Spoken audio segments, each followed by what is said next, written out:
Ravensbrook, shrouded in shadow, Ravensbrook. Even the name sounded like a whisper. Nestled deep in the mist-choked valleys, the town was as old as the secrets it kept. And the oldest, darkest secret of all?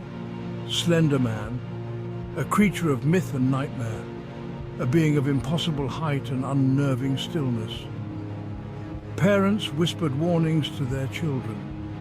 Don't stay out too late. Don't go into the woods alone. And never ever go near the abandoned library.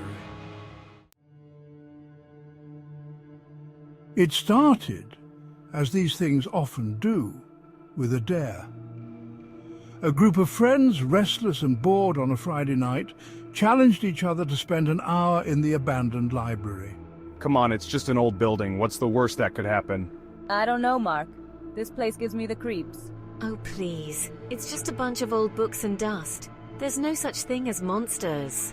But something about the library, with its rotting facade and boarded-up windows, sent a shiver down her spine. The air grew heavy as they pried open the library doors.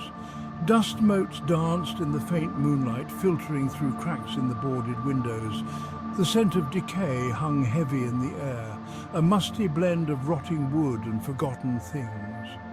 Each footstep echoed in the oppressive silence, a stark reminder that they were intruding on a place long deserted, a place where time itself seemed to stand still. They moved deeper into the library, their flashlights cutting through the gloom. Towering bookshelves lined the walls, their once proud volumes now warped and eaten away by time. The air grew colder, the silence thicker. Or was it silence? Did you guys hear that? It sounded like pages turning.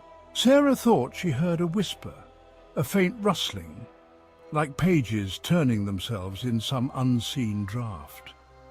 She dismissed it, her rational mind finding explanations for the unexplainable.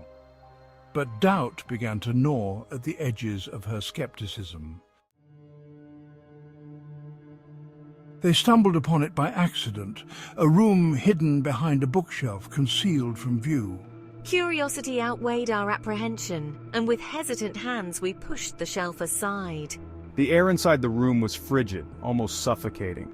A single dusty window cast a pale light on the objects within. A child's chair, a table overturned as if in haste, and on the far wall, a drawing. The drawing was crude, childlike, but undeniably unsettling. It depicted a tall, thin figure with no face, its long arms outstretched. Beneath it, scrawled in a childish hand, were the words he took them. As they stared at the drawing, the temperature in the room plummeted. The single window slammed shut. Panic fled. We rushed to the bookshelf, but it wouldn't budge. Something was holding it shut, something cold and unyielding. They were trapped. The scratching began subtly, a gentle rasping against the wooden door.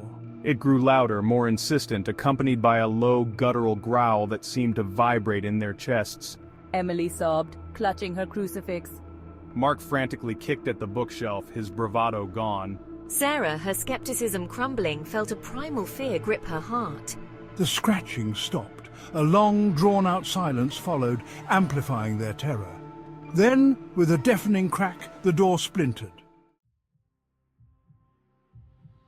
Sarah didn't scream. She didn't breathe. All she could do was watch in mute horror as a single, impossibly long arm snaked through the opening in the door. It was then she saw him, a fleeting glimpse in the darkness. Unnaturally tall, impossibly thin, his features obscured by the shadows. He moved with an eerie grace, his long limbs contorting at impossible angles. Mark and Emily were gone in an instant, dragged into the darkness beyond the broken door. The search for the missing teenagers began at dawn. The townspeople, their faces etched with fear and grim determination, scoured the woods and surrounding areas. But there was no sign of Mark, Emily, or Sarah. The library door, however, stood ajar. Inside, the only evidence of the previous night's events was a single flashlight lying on the floor, its beam illuminating the chilling drawing on the wall of the hidden room. The authorities, unable to explain the disappearances, sealed the library shut. It remained that way, a looming reminder of the town's unspoken terror. Years passed, seasons changed, but the legend of Slender Man endured. Some dismissed it as a tragic accident, a case of teenagers getting lost in the woods. Others whispered of the creature in the shadows, the entity that haunted their dreams. And Sarah? Some say she escaped, that she somehow broke free from that desolate place. Others believe she's still out there, lost in the woods, forever pursued by the spectre of the Slender Man.